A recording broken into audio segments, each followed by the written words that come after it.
I'm going to shoot this entire video on my phone because I have 5 minutes while the baby is asleep and I don't know where my camera is. Here are my tips and tricks to making a foolproof, delicious turkey. And let's be honest, nobody really does this holiday to actually eat the turkey. It's not that good. In fact, my husband and my son both think it's not that good. Turkey sucks. What? Turkey sucks. Did your dad teach you that? Yes. Here are the things that I do in order to make my turkeys just even moderately edible. Always start your turkey baking process. And let's be honest, that's probably tip number 0.5. It's not even a whole tip. It's just real good. It just makes it more fun. Don't get all up in your head about it. Don't get stressed out, because I feel like turkeys know if you're stressed out, and then they will dry out or set on fire or stay frozen. Make sure that you have a pan or some kind of baking implement that can be fully and completely sealed. I inherited this pan from my grandmother.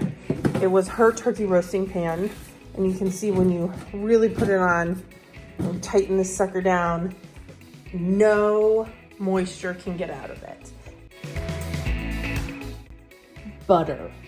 You want to rub this sucker down. You're gonna give this bird a loving massage with a ton of butter before you put it in the oven. You're gonna wanna leave butter in between the wings, in between the thighs, in every cavity, on every surface. Depending on the size of the bird, I will go through 2 to 3 sticks of butter, rubbing it down.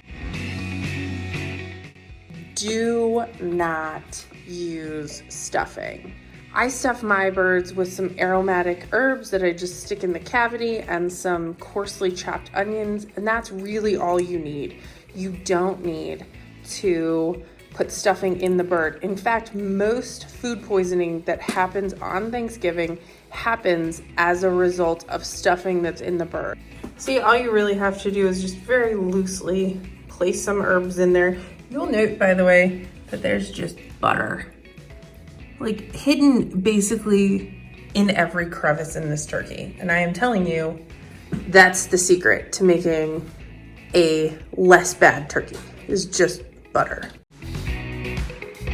Now this brings me to the number one most important part and the best tip in order to make sure that your turkey is foolproof, and it is to flip it over.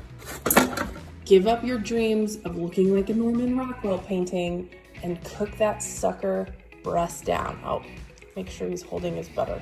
So much butter.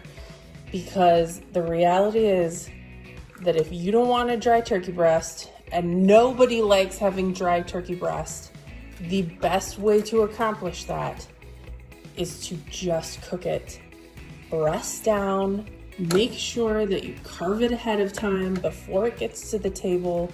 You're not going to be the person bringing the picture perfect turkey, and it doesn't matter because people will remember a delicious turkey a lot more than they will remember a pretty turkey. I promise you, it's so much better. All right, so then as soon as your bird is in, you go from 450 to 325.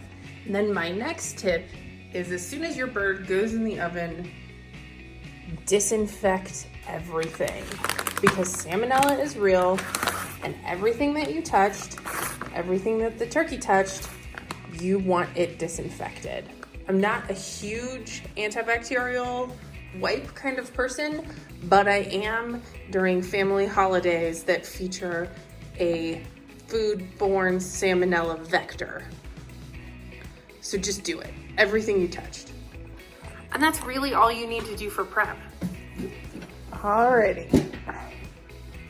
Woo, look at that. It's not the prettiest, but it doesn't matter.